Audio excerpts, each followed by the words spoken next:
ছাত্রদের মারপিটের ঘটনার পর উমাকান্ত একাডেমিতে যান এসএফআইয়ের নেতৃত্বরা।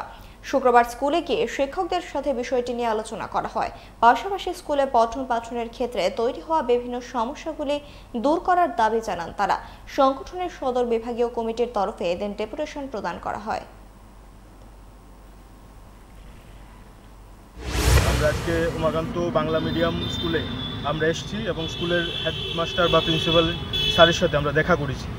আমরা দেখা করার আজকে মূল একটাই কারণ, গত 24 তারিখ স্কুলের মধ্যে ছাত্রদের দুটো ক্লাস, সেই ক্লাসের মধ্যে সংঘর্ষ বাধে এবং সেই সংঘর্ষের পর বহিরাগতদের দ্বারা ছাত্রদের আক্রান্ত হওয়ার ঘটনা সারা রাজ্যে, শহর, রাজধানী সহ গোটা ত্রিপুরায় ছাত্র, শিক্ষক, অভিভাবকদের বিচলিত করেছে। তো আমরা ওনার কাছে একটা কথা জানতে চাইলাম যে আগামী দিন যদি এরকম ঘটনা ঘটে তাহলে আপনার স্কুল বা আপনার তরফ থেকে কী পদক্ষেপ থাকবে। উনি আমাদের আশ্বস্ত করেছেন যে এরকম ঘটনা আর ঘটবে না।